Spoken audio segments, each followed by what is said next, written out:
Okay, all right. So we are in week 10. Um, if you did get chance to go through the warm-up question I have given for week 9. So the warm-up question is difference between the blob data and database. Anybody wants to answer that? Yeah, blob storage versus database. When do we choose blob storage versus the database storage? Anyone wants to answer this? Even though it's wrong, that's fine. Okay. It could be any type of data.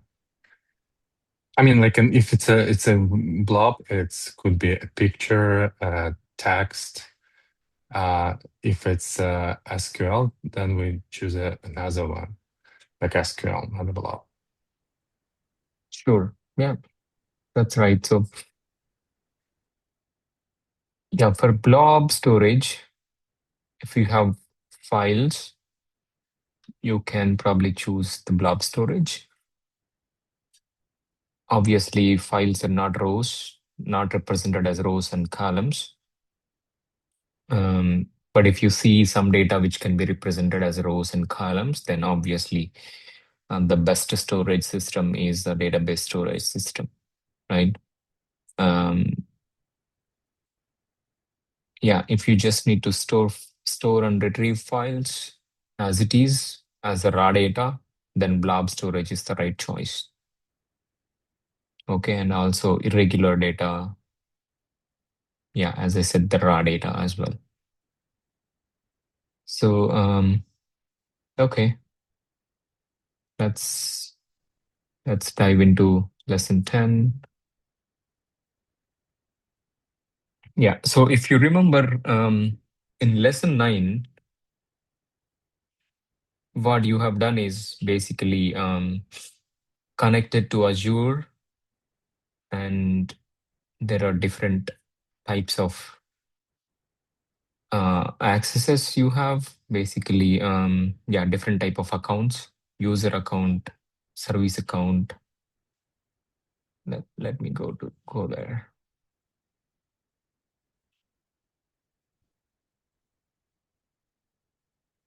Yeah, so actually storage account is there, and then the container is like a folder. Storage is like a single account. Inside the account, container is like a folder, and the blob is like a file inside the folder, right? Um, you basically created a container. Inside the container, you started uploading blob data as part of lesson 9, and you you know how to upload the data to Azure and then download the blob data from Azure, right? This is the exercise we all have done as part of lesson 9. So as part of lesson 10, what we'll do is it's the same pipeline, but you will add one more extra step. As part of that extra step, you use an LLM to basically transform the data, right? That is the core idea of lesson 10. So, so these are the topics using LLM as a transform step in ETL pipeline. ETL pipeline is extract, transform, and load. In the transform step, you use LLM, right? So that's about section 1. Section 2 is basically actually the code of how to transform, how to upload the blob data, and then how to transform it.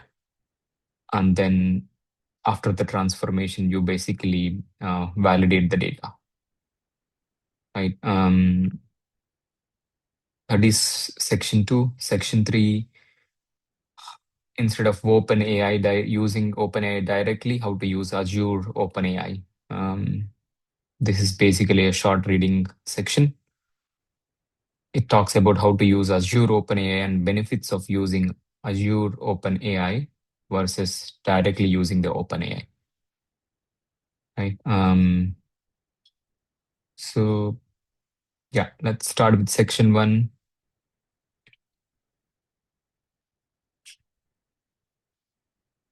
So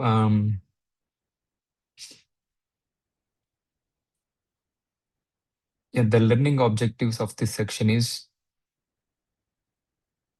learning where to keep LLM in the ETL pipeline, identify which type of data is a good candidate for processing using LLMs, right? And understanding about cost and latency implications of LLM API calls at scale.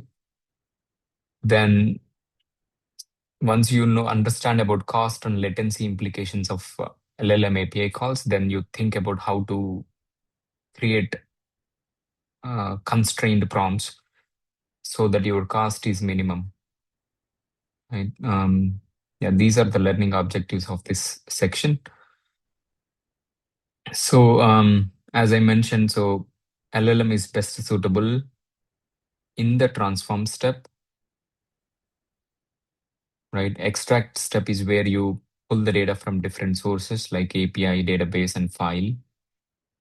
You extract the data and then you transform the data. As part of load, you basically write the results to the destination.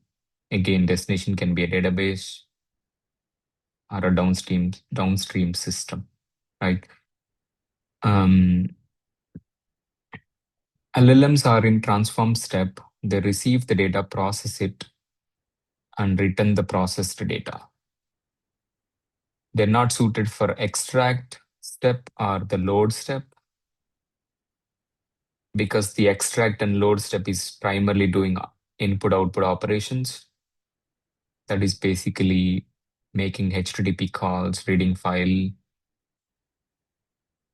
and writing to a storage. So we can there is not much of usage for LLMs for input output operations. So LLMs are not used in extract and load. They are used in transform to basically transform the data. And you know what LLMs do well, right?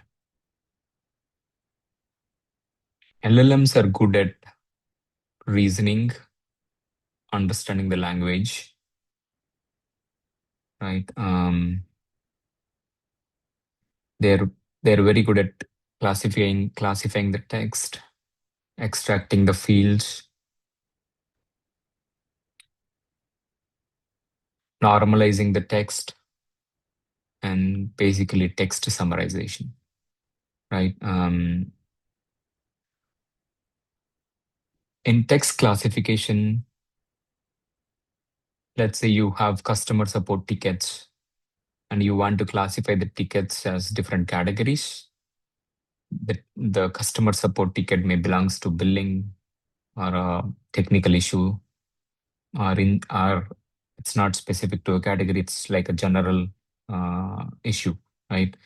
So this is classifying customer service tickets as different categories. So this is one of the common usages of LLM, which is classification. It can be text classification or classification of a job description, etc. For field extraction, let's say you were giving the complete address and you want to extract city and zip code only from the complete address. This is the task can be done by LLM the best way, right? This is an example of field extraction. For text normalization, let's say you have a column where the city values are inserted like this. They're not in a standardized format. and you want to map or standardize this column data, something like New York, NY. This is then a use case of text normalization, and LLM is good at that. Summarization, you already know if you have a large tutorial or a large paragraph and you want to summarize it for an easy understanding, then you can use LLM for that too, right? Um, and LLMs are poor at basic arithmetic operations and like sorting, filtering, aggregating data. And if you know, LLMs are poor on structured data as well. LLMs work well with unstructured data, right? So, so now the whole idea is to use the LLM in the pipeline at the transform step, and your pipeline might be processing large number of records. And let's say if your pipeline is processing 10,000 records, then you need to make 10,000 API calls to LLM, right? Let's say your pipeline is processing 100K records, then you need to make 100K API calls to LLM. In that case, each API call will take some time to retrieve the response, right? It may be probably zero point 0.5 to 2 seconds. If you think about 10,000 records, it will be 2 to 6 hours.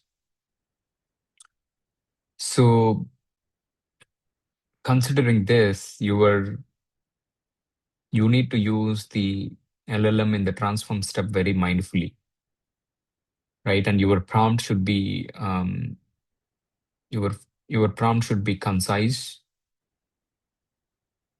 Um,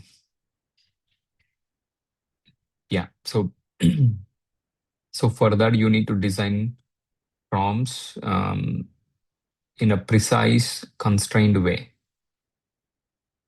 right? And you can in your prompt you can tell such a way that the output after the processing should be one word out of the 3 words or so, right? Here is one example of a prompt. This is a bad prompt example. You're just saying describe the sentiment of this customer review. Then the output it generate may be a bigger output. If the output is bigger, let's say output has 200 words, then your token cost may be like 300 tokens, right? Um, versus the good prompt. In the good prompt, we are saying reply with exactly one word, which can be positive, negative, or neutral, right? So this way your output is like constrained, and the API call may be really quick, and also it is cost effective. Okay. And we are doing all this process in the ETL pipeline. The output, if you remember as part of previous lesson 9, we basically encode the data and then decode the data, basically. So in order for processing the data, which is coming as an output from LLM, if the output is in certain format, it will be really useful, right? So that's why we can ask LLM to output the response in a JSON format like this. Then you easily encode it and pass it to the next step in the pipeline, right? I think I'll stop here. Do you guys have any questions until now?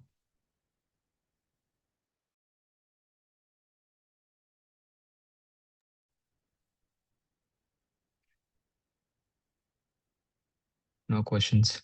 Okay. Okay, let's continue. Um, so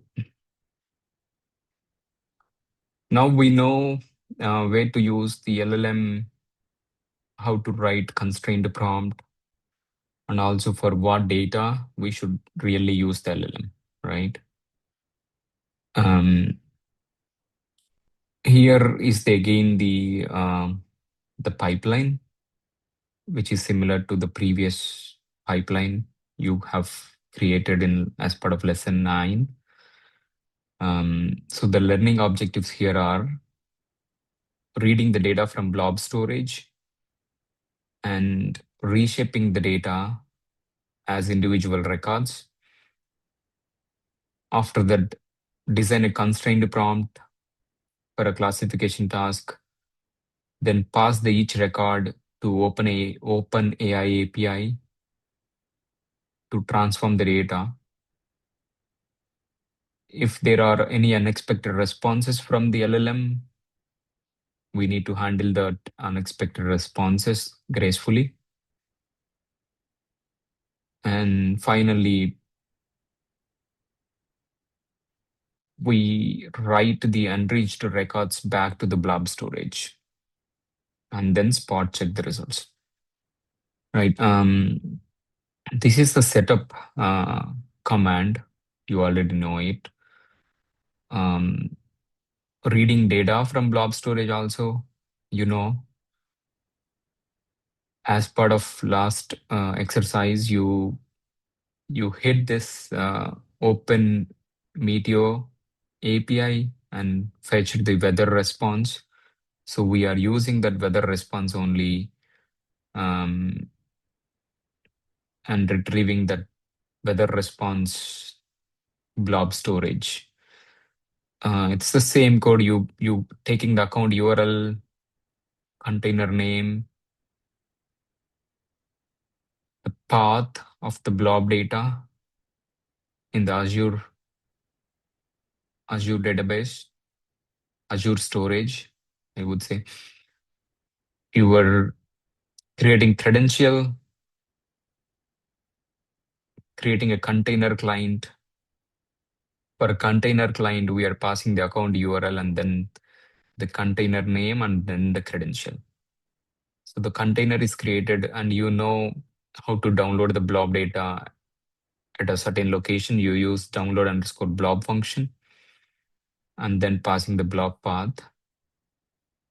So retrieving the raw data, and at this step, decoding the raw data with UTF-8 encoding or UTF-8 decoding.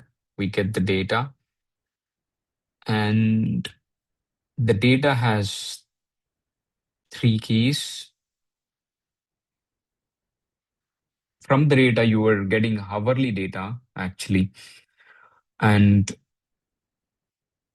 iterating on the hourly data, ultimately creating a record with 3 fields. First field is time, second field is temperature underscore 2m, third parameter is perception. So, and we are creating a records list here, right? The records list will have 168 dictionaries because it's actually 7 days into 24 hours equals to 168 dictionaries. So the records is a list of 168 dictionaries. So now we we read the raw data from blob storage and then refined the data, right? Reshaped the data actually. And the second step is designing the prompt. And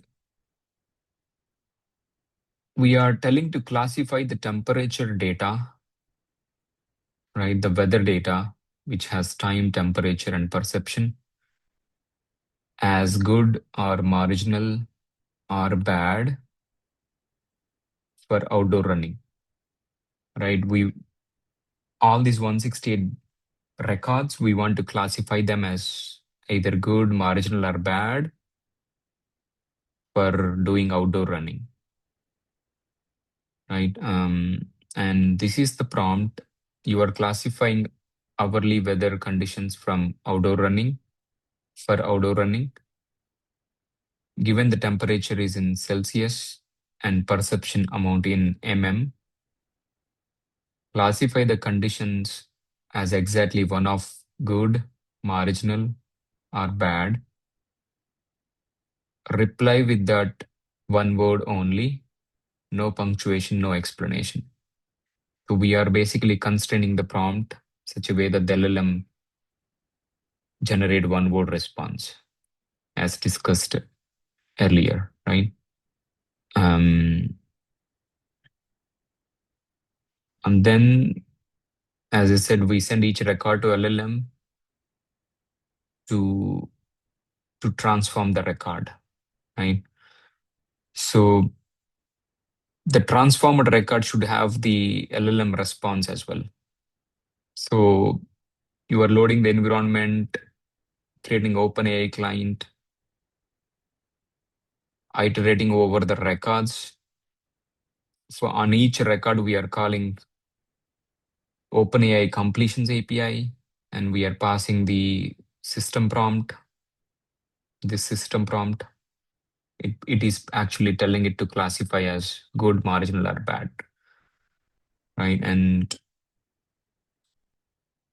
the role,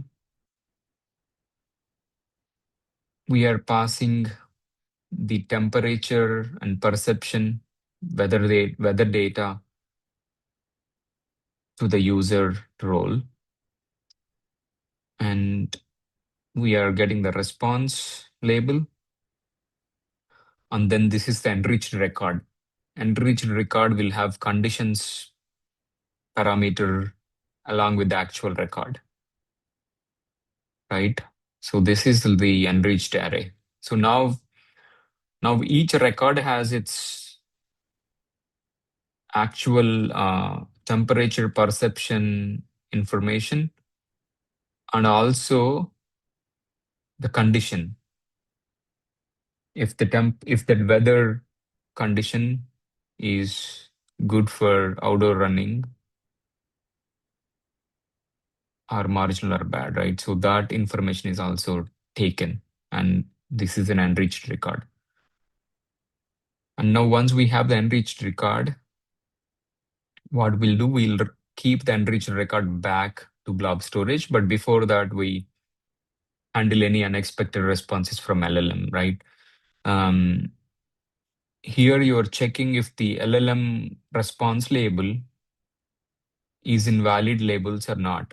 If it is not in valid labels, then you assign the condition as unknown, and the valid labels are, you already know, good, marginal, and bad. So if the LLM response is something different other than these three words, then we are mapping it as unknown. So this is how we gracefully handle unexpected responses from LLM. And then you know how to upload the blob data.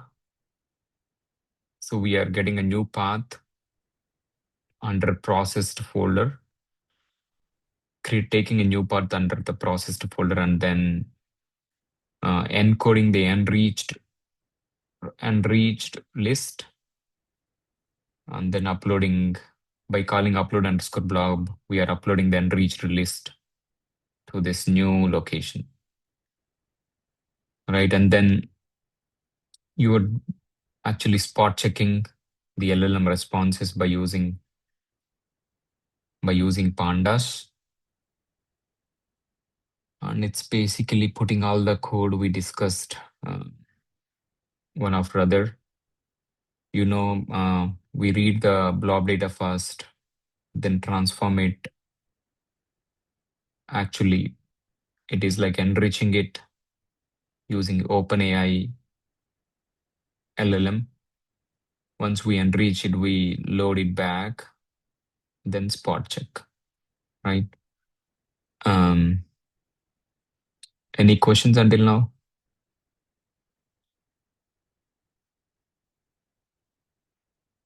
Okay. Uh, moving on. So this section talks about how to use Azure OpenAI instead of the OpenAI instead of hitting the OpenAI APIs directly, right?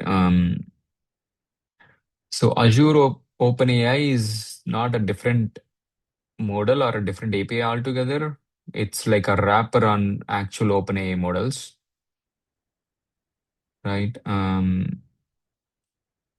The benefits of using Azure OpenAI is like you no need to have two billings. If you're directly using OpenAI API, you need to have a billing account with OpenAI and also a billing account with Azure. But if you use Azure OpenAI, the billing account is the same, one billing account.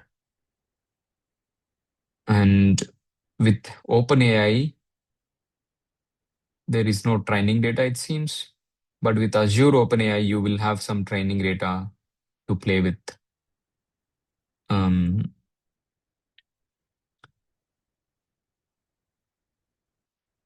and and the code changes are really simple.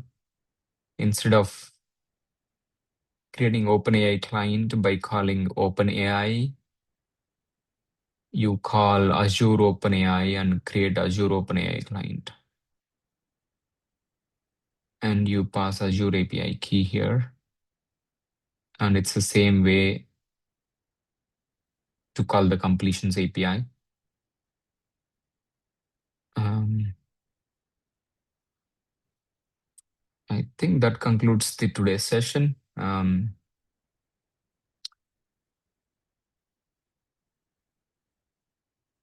Yeah, do you guys have any questions until now? Okay. That's all. Thanks for joining. Have a good weekend ahead.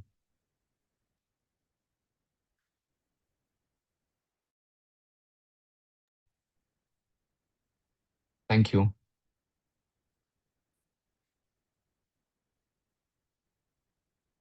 Bye.